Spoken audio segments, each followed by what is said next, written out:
Hello, hello, hello, hello, hello. Welcome back, welcome back, welcome back. So today's video is going to be about transmutation of different elements, the four elements, into prima materia, substance with which you can do magical work. And of course, in order to talk about these subjects, I do like to put on gloves. I also hate to clean my fingernails, and I don't like fake nails or nail polish, so the gloves serve a purpose. For me, anyway.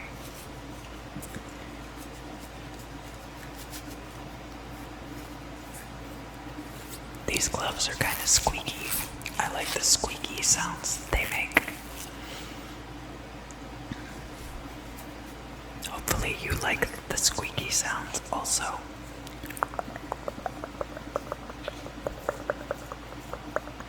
So, we're gonna start with the element of water.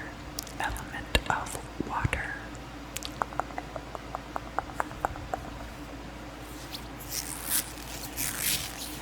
There are different associations with water, like the element of water is also associated with people's emotions. And you can direct very strong emotions into your work. We kind of covered a little bit of that in previous videos, but basically any kind of strong fear, anger, hatred, but also positive or higher vibrational emotions too, happiness, joy, extreme sincerity.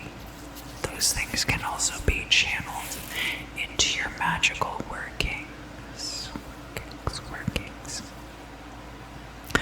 Look at sources of naturally flowing water. So, water and air are dispersal type elements, such that you can use them to carry energy or intention over distances in a way that you wouldn't do with fire or earth elemental energies. Not that you couldn't, but with air and water, that process is much easier, but we will talk about some ways that you can do it with fire or with earth. There are things like the ocean. The ocean is very powerful, of course. Streams, creeks, even things like dams. You could use a dam, especially a hydroelectric dam. You could attach your intention to that and use it in your spell work. There's also, of course, rainwater, and how rainwater can be infused with different things, crystals, herbs, or even your intentions.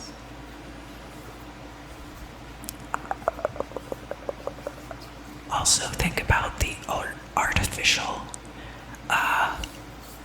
sources of flowing water. Taps, faucets, toilets, swimming pools could also be used for magic.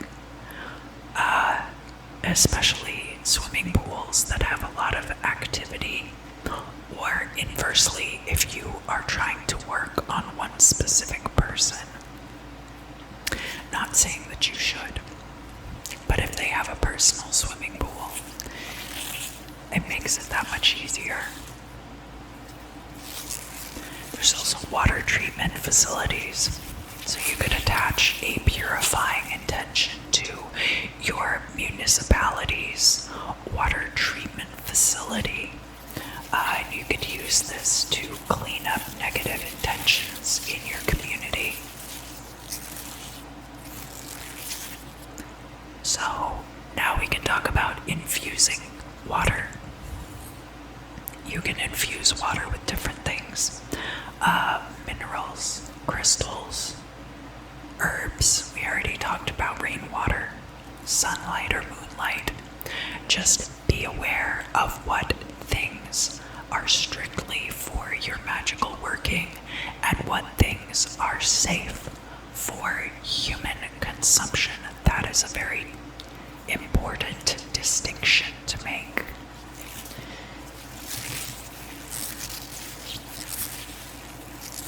That way you can compound that energy of the water using other elemental. In this case, it would be earth with things like crystals or herbs.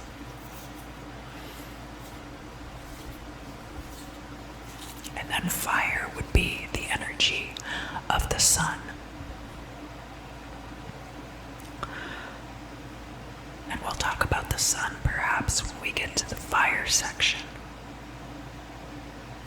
So there are also other liquids. There's polar and non-polar solvents, right? So like certain things are solvent in alcohol or in oil, or are only solvent in water, and that gets into the chemistry of these things. And you can use that fluid to draw out the properties of different things. So with herbs, you're using the liquid as a solvent into which the essential compounds of the herbs are being drawn, but you can do that with other things also. Sometimes people like to put like rose quartz into water to infuse it. Well, you can also use alcohol, but again, make sure that anything that you are putting into something that you plan to consume, that you plan to put into or onto your body, that you are maintaining that it is safe for consumption. Because there's also liquid metals, right? Like mercury, which is a very powerful amalgamating substance. Very powerful amalgamating substance. Mercury was often used by alchemists for their various chemical processes.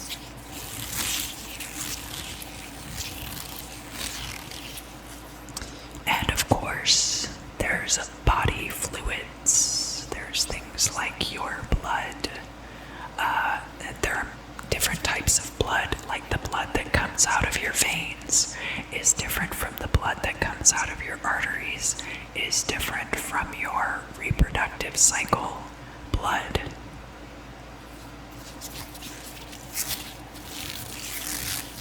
I bet you didn't even realize you had different kinds of blood. You thought that it was all yours and that you were going to get to keep it for the rest of your life, huh?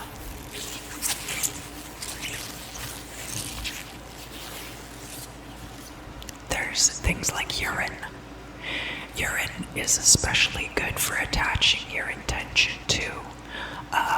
It's used in witches' bottles, where you are actually trying to repel magic through use of the ammonia that comes out of your body. Sometimes urine is even mixed in with floor wash, right?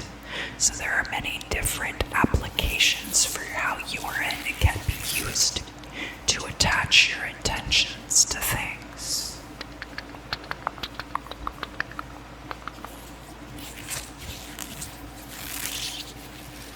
There's things like tears. Tears are a very potent source of emotional fluid from the body that you don't have to break a finger to get. You just have to be able to cry. There's also forbidden fluids like cerebrospinal fluid, right? You're having a very bad day if your cerebrospinal fluid is accessible for magical purposes. But again, it is tied to all of those spinal energies, the very nervous system of the body itself. So even if you were able to come into contact with somebody else's cerebrospinal fluid, that could be a very potent working. But at that point, they might have a lot else going on that it's not really necessary to do magic on them. Perhaps if it was like a healing kind of magic. But I'll let you guys decide how you would do that. I'm just here to bring up these things as ideas and talk a little bit about possible applications for them, for you. There's also hormones and the endocrine system. So that includes things like adrenochrome, estrogen, testosterone, all of these different things that we can actually use to alter the body quite a bit, that have nothing to do with genetics, but with how you're able to control your hormones. So I'm going to put a timestamp in the video right here, and if you want, you can pause or take a minute to kind of think about some different ways that you could apply using water energy or emotional energy in your practice based on some of the things that I've recommended. So the next element that we're going to talk about is fire. Fire.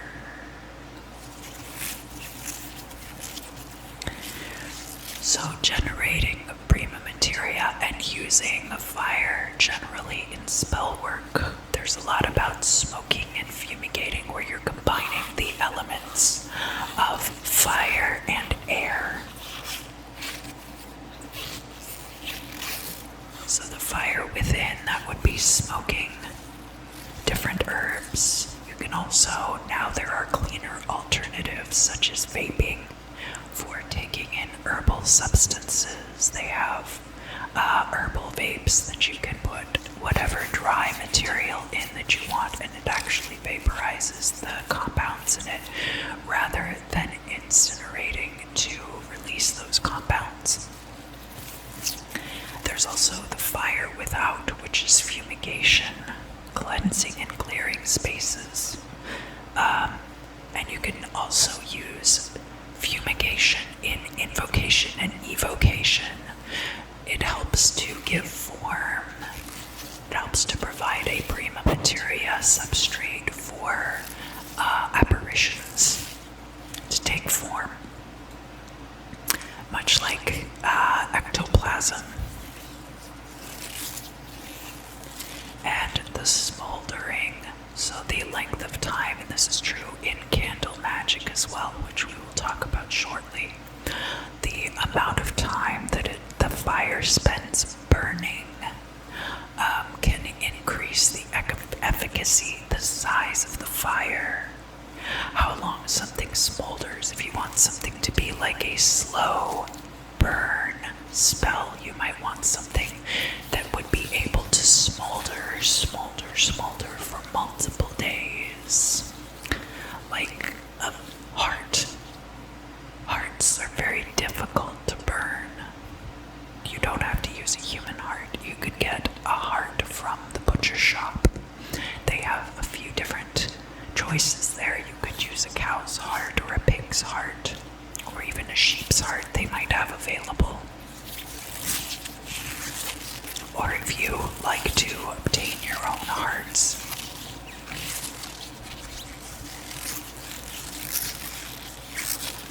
you could also, for those of you who are not interested in using animal products, you can get very dense stumps.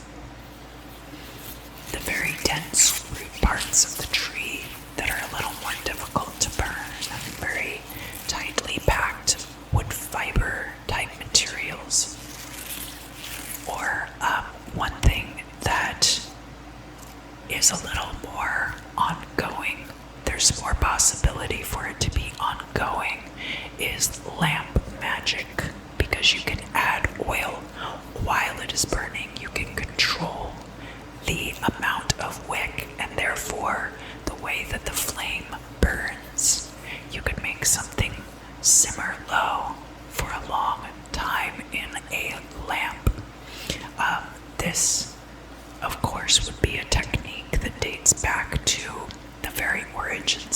magic in Sumeria and Mesopotamia, but also that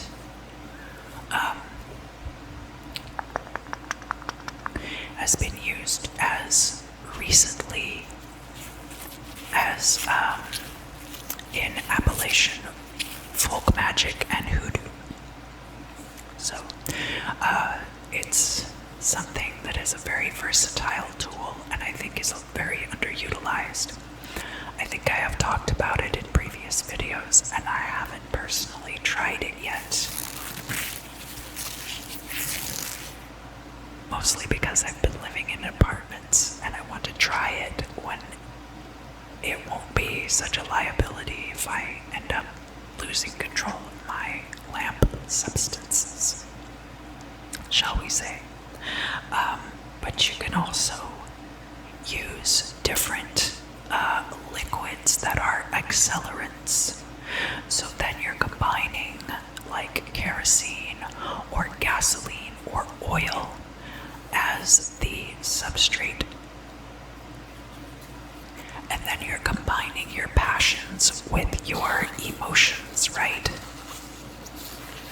So just like fire can be combined with the element of air, there are ways to combine fire with the element of liquid, other than just putting the flame out with water, right? Because we have many flammable substrates. That's why I was talking about polar versus non-polar solvents.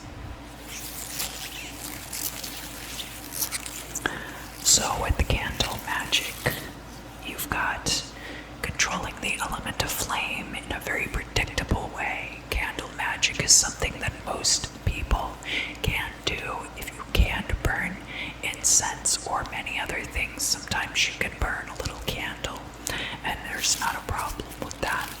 Not necessarily, it doesn't work for everyone, which is fine. There are plenty of other methods of working with different elemental substrates. You can find the one that works best for you. You can also combine correspondences with candle magic. So a lot of times that'll be herbs, different colors, different oils, different intentions. You can put crystals in or around the candle. And you can combine candle magic with other types of magic. Perhaps even sex magic, right? I think a lot of people combine candle magic with sex magic and don't even realize it. But you could also combine candle magic with a ritual that had a greater scope, such as invocation, evocation. You get the picture.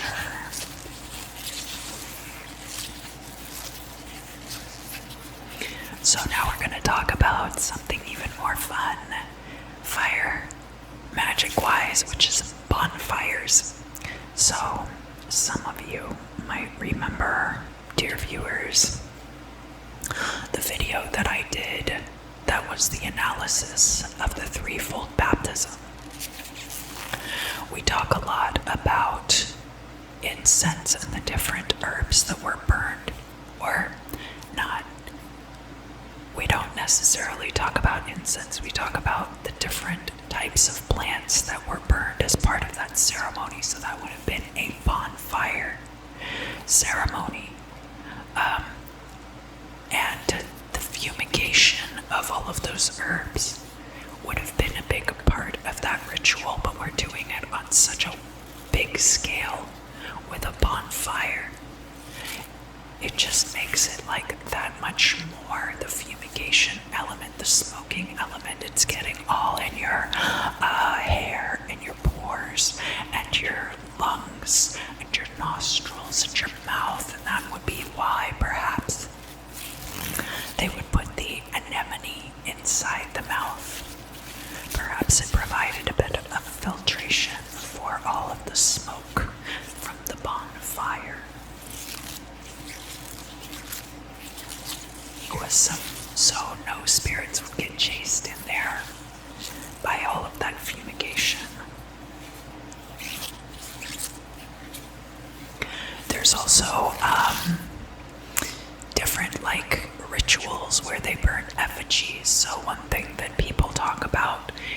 relation to Bohemian Grove is the cremation of care. So that would be the immolation of an effigy in order to release what that effigy represents. So then you're actually combining the elements of earth.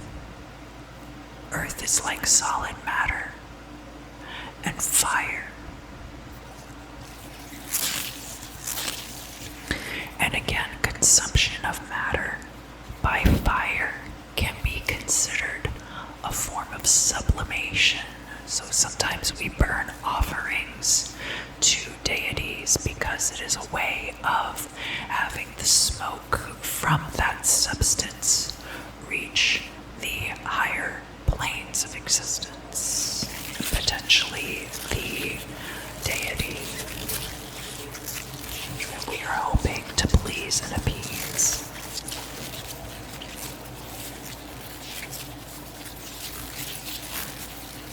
And along with the burning of effigies, you could also consider the burning of buildings.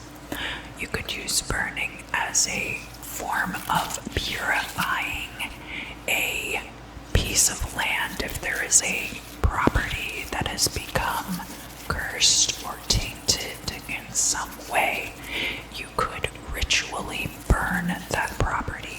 Now, this is not necessarily a recommended method for dealing with hauntings for specific reasons. A lot of times people will just set the thing on fire and then they recite a few Bible verses over it and they're like, all right, that Ouija board is done. But actually, when it is a portal like that, you would have to effectively close the portal. And the effect of having a fire is just gonna, and when you close that portal, you need to put everything back inside. So the fire would seal if you do your ritual right. Now, I'm not saying you can just burn the building down and read a few Bible verses. You would have to construct your ritual properly and use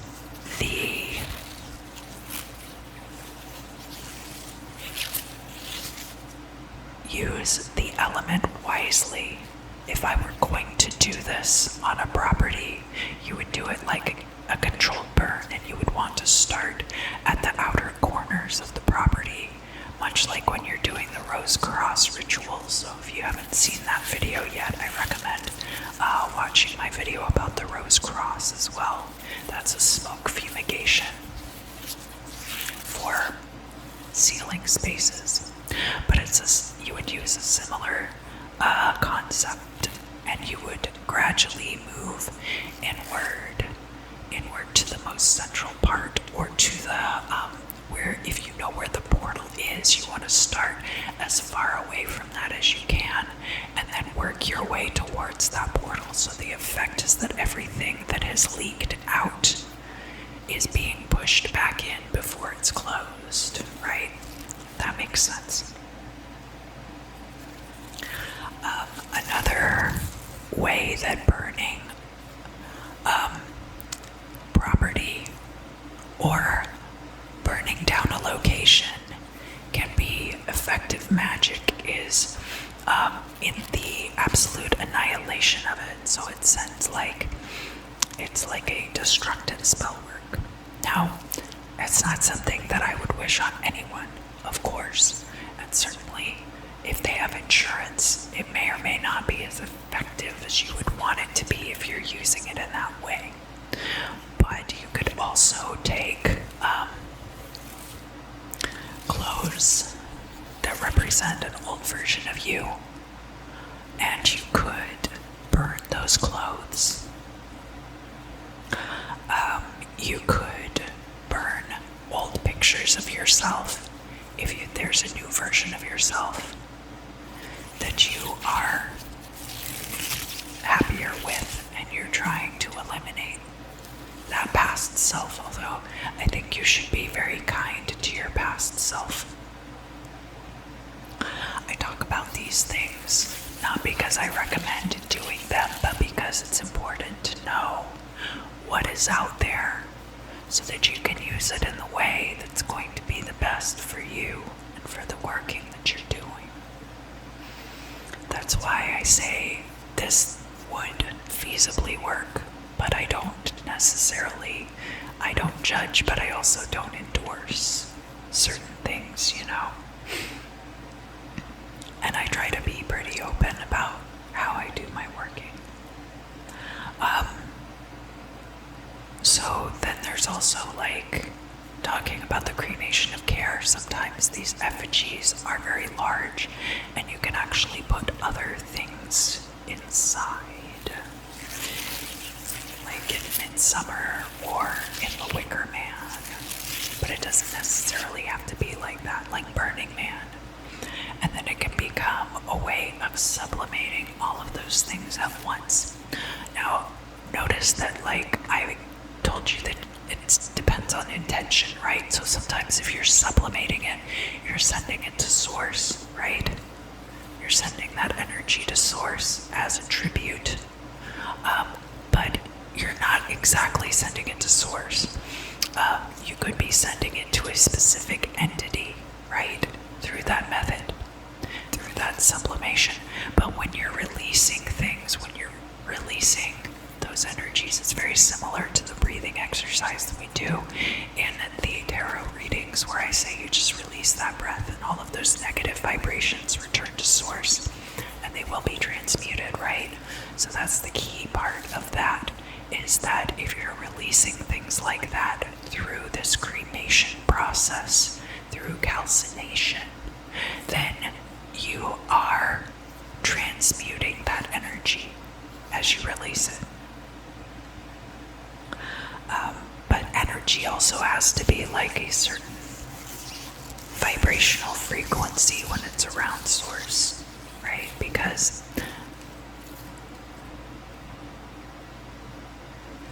of how the energy fields in general work.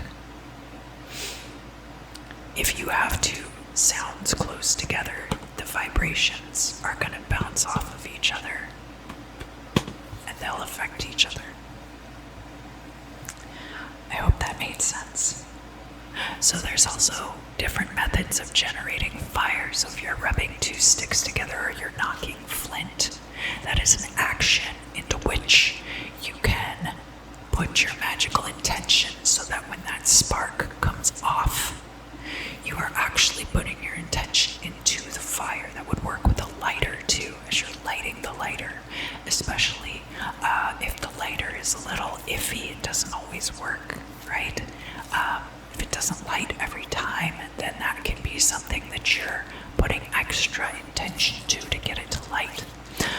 Some people claim that they can set a fire between their fingers. I haven't tried to cultivate that skill. I wouldn't call my ex-boyfriend from high school a liar, but you never know. I'll leave that up to you to explore. And then finally, I'm only going to touch on this one briefly in relation to the element of fire, and a little bit the element of earth is involved in this one too, right? Which is cooking. You could also include the element of water and the element of air, so you see why I would mention cooking specifically, cooking in the fire video, in the fire portion of the video. But keep in mind that cooking has a lot of versatile elements that could be translated into spell work. They literally call them kitchen witches, right? Things like Four Thieves vinegar, things like cauldrons, thuribles, anyway. So I can talk more about that in a different video if that's something you guys are interested in. I'm not particularly a kitchen witch myself, but I'm sure I could find some good sources that I could include in the video. So, again, I'm going to put a timestamp at this point so that you can ruminate I've said about the element of fire. And pause the video here if you want, or leave the video and come back. I don't know if that hurts the metrics or not. I don't really care. I'm putting these videos together to be informational, I think, in the best way to deliver the material. So I don't know about the algorithm on this one, guys, but I'm going to give it a pause, and then we'll come back and we'll talk about the element of air. So now let's talk about air. Let's talk about air, baby. Let's talk about you and me. I don't think that's how that song goes.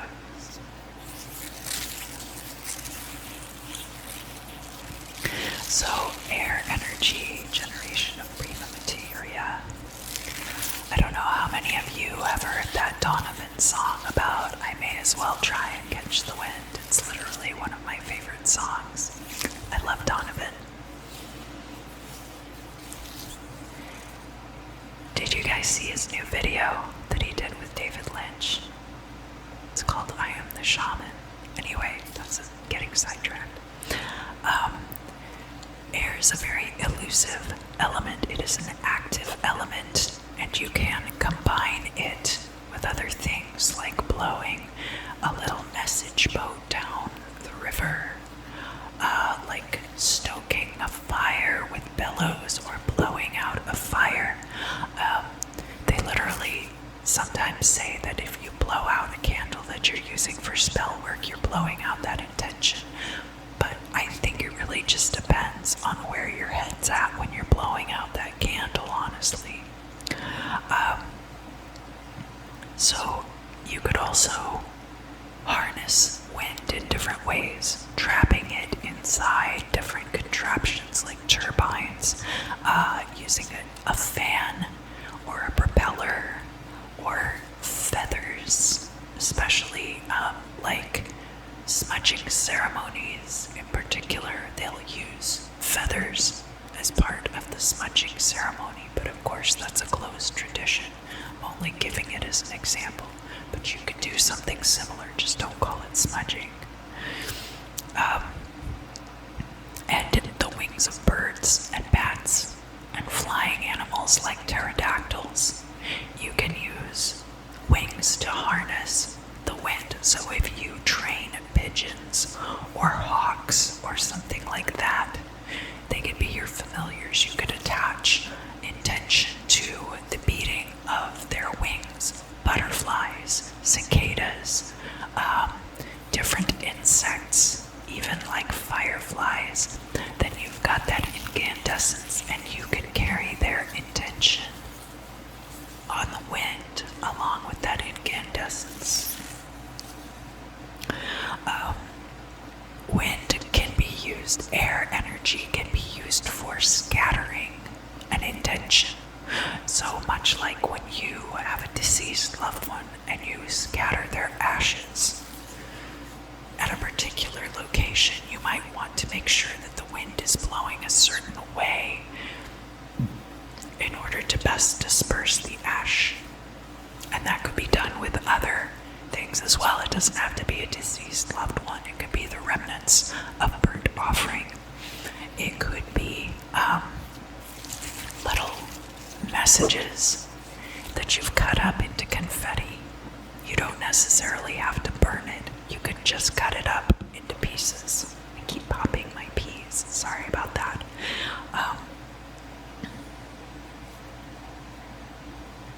Things that can be scattered or carried on the wind, even smoke or different chemicals. Now, I would not endorse the use of poisonous gases, but there have been some cults that have used poisonous gases.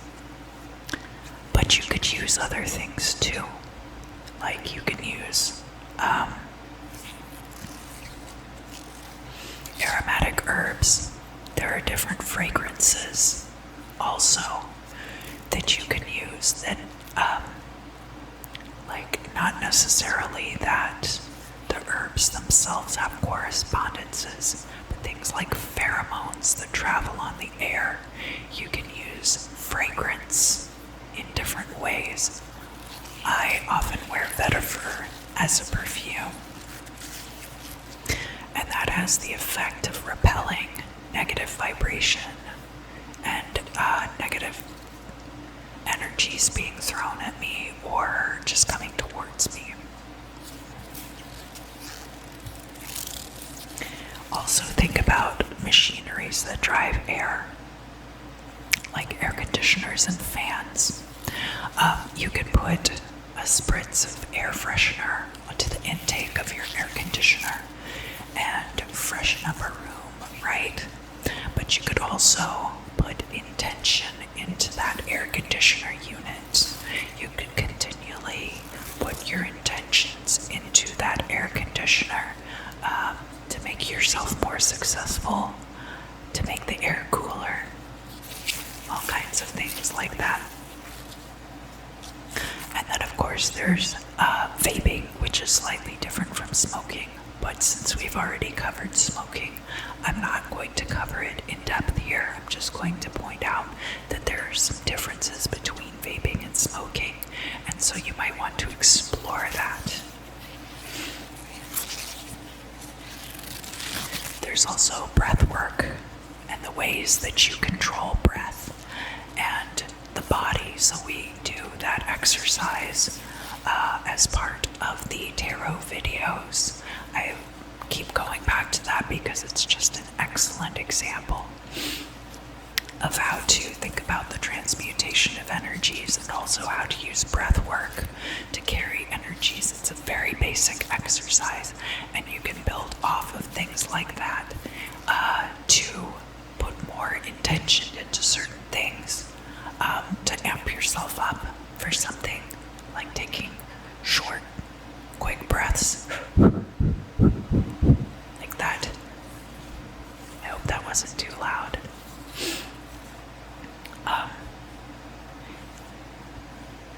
Moving energy from the outside of the body in and from the inside of the body out. Also looking into windy locations. So those would be places where it would be much easier to scatter intention, right? And especially like downtown areas where there's lots of buildings and the wind kind of whips around buildings. You could carry your intentions like city blocks at a time by attaching them to the wind. Things might not stick very well in certain locations also if there's a lot of wind, because that's going to carry the energies away from that location. So that also bears consideration. And then finally, I'm going to touch on this here, but it actually applies to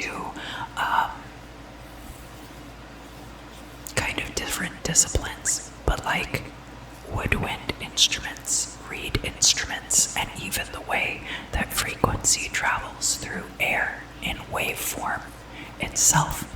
All of those things can be used. You can attach magical intention to musical performance, and specifically using your breath with things like woodwinds and reed instruments. But I will talk about using magic with music probably in a different video, just because it's too broad of a scope to really completely cover here. But the way that music moves through the air and that sound moves through the air is as wavelengths. So anything that can be carried on the air can be used that way. You could even use the air to like carry music in a certain direction if the music was something that you were using to push magical intent on something. So that is going to conclude the air elemental portion of this video, and I'm going to give you time now. I'll put a time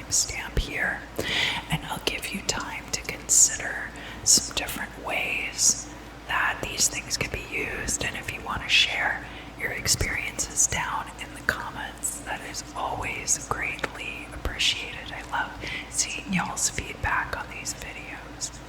But I'm going to end the air elemental portion here and move on to the element of earth. So now we're going to talk about earth transference to physical manifestation. So earth can be used as the prima materia, but it can also be used as a substrate. And things that would be included in elemental earth would be like solid matter. So not just dirt, but also things like silicone, resin. Everything that is here on planet Earth came from Earth. And remember that even something like plastic is a petroleum product, and that petroleum is made out of the rotted out flesh of previous life forms of this planet. So even though we think of plastic as being something very sterile and something very disconnected from nature, it's actually something that came from living things, and therefore still can be used in that way. But you have to think about it that way. You can't just be like, plastic is gross and I won't use it in my magic. But you don't have to. I'm just saying that you could. Here's some different possibilities. So we look at some figural items that have been used throughout history. There's something like the golem, which was an animated clay person, but didn't have their own thought capability, was just animated and had somebody else controlling it. There's like Ushabti, that were the helpers left in Egyptian tombs. So those were made out of things like faience, which is kind of like a glassy kind of a glazed substance. And then the terracotta warriors in China. And those are just a few examples. There's literally everywhere around the globe, people have made figures out of clay. Now, you can make poppets out of just about anything, and of course, poppet magic has its own categorization, and I would do a separate video about poppets specifically, but you would classify that as using elemental earth energy in your working, and then if you burn the poppet, then you're incorporating the element of fire. If you put the poppet into oil or some kind of liquid or a bottle of liquor, right? If you want to try to induce somebody to be an alcoholic or something like that. I'm not saying you should do that, but that's the kind of thing you could do. That would all be based around poppet magic, and you would be incorporating earth magic, especially if you had herbal correspondences, or the poppets made out of wood or out of a certain textile stuffed with a certain thing. Your hair, your nails, your bones, all those things connect you to the minerals of the earth. There's also like seismic force and vibration. So some places have much more seismic activity than others. And then of course, if you live near a volcano, you are alchemizing potentially the elements of earth and fire. And some volcanoes also have fumes, so then you can incorporate the element of air in that. There was a particular place where CO2 came out of the ground in ancient Rome, and the CO2 still comes out of the ground, but the architecture that was built around it was during the Roman era, so it still has the Roman structure around it, but it was a place that was considered cursed because animals would go in there and they would die immediately because there was not enough oxygen in there. I should have talked about that during the air portion of the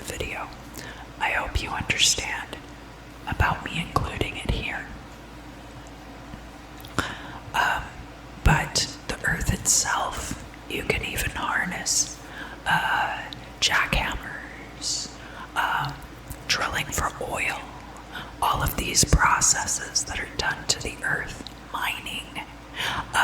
If you've been to Bodie, California, the way that they were extracting ore from quartz crystal there, they were extracting gold and silver through this excruciating process. And you could literally feel it inside the stamp mill. It's intense. It's very crazy. Even things like that can be utilized for spell work. Burying things. The way that we bury our dead in the earth, returning them to the earth, right?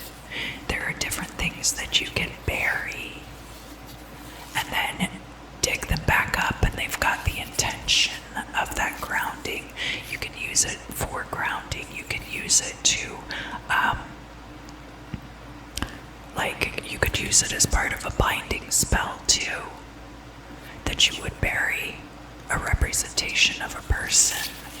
And of course you would have to build your own ritual and intention around it. You can't just bury something and be like, all right, that guy is taken care of, but you would put your ritual together and use that portion of it as a binding. We bury seeds. We plant seeds by burying them, and then they sprout and grow.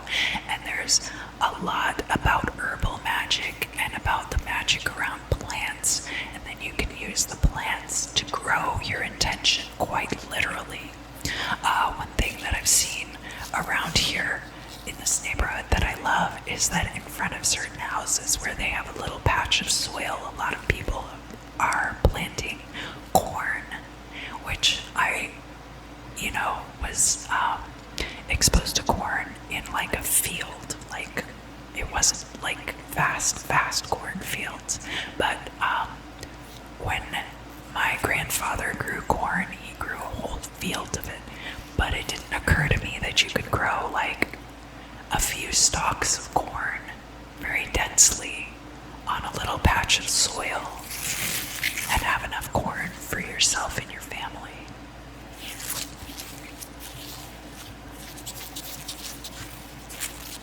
So now we're going to talk about something that touches on sex magic and was also a technique used by Austin Osman Spare, who is the grandfather of chaos magic.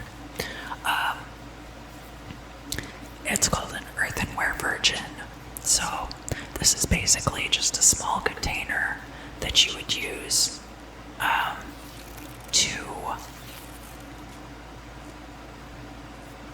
you use it as a vessel, as a receptacle, if you would, and you put your intention into it through sex magic. I don't think I need to be more specific about that. If you know what I'm talking about, you're an adult and you know how it works.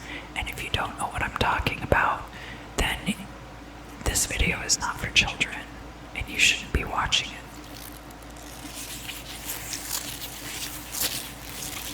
So, I think we talked a little bit about the figural substances that you can use. I'm just going to go down the list that I wrote, which is clay, things like metal, stone or crystal, wood, wax, plastic, and you can even use compounds that have been impregnated with several substances at once. So how orgone is made out of resin, but it's impregnated with crystals and also with copper. Physical excretions, so I mentioned briefly hair, your bones, your fingernails, but also things like feces can be used for magical application.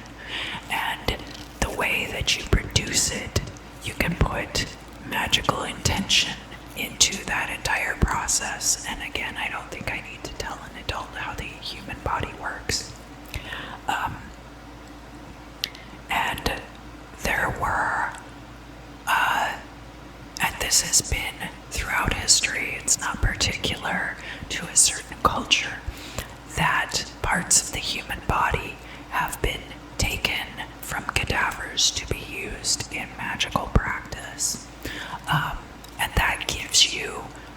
instant access. That's the way they call it, tag locks.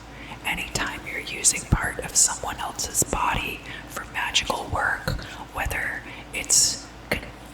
you consider your motivations good and pure, or whether you're doing it for, evil intent, you're putting that person's life force into that working. Vomit could also be included in this, depending on, like you're kind of straddling that line with some of these things between liquid and solid. But it would depend on what was in it, right? What is in these things that have come out of the body, the tissues, all of these different things. And I talk about this also not necessarily to encourage this behavior, but also because I think it's important for people to know that these are possibilities. And, like after you pass away, you might decide you want to be cremated if it means that your bones don't fall into the wrong hands, right? Not that I'm paranoid like that, but you really want to think about these things, and what is getting away from you, there is a reason that they say that cleanliness is next to godliness, and it's because you're not leaving behind anything that somebody could potentially be using as a tag lock, right? And I've talked about that extensively in other videos, so I don't feel like I need to touch on it too much here. But that is a two-way street. Things like baby teeth. You could even use those to, if you're like, want to get money for a college fund for your child, you can start when they're very young and they lose their baby teeth. You can start like attaching intention to a working that would help them to have a good college fund if they want to go to college, right? Things like that. So it's not always, bad, but also like you can use your own body parts for different workings. And of course there's like in the movie Midsummer, when like she feeds the guy like her pubic hair or whatever and her period blood, and that's supposed to make somebody like fall in love with you. I know that nothing is a bigger turn on to me than like eating someone else's hair when I'm trying to enjoy my food. I'm not sure about that one, folks, but that's up to you. If you think it'll work, you should try it.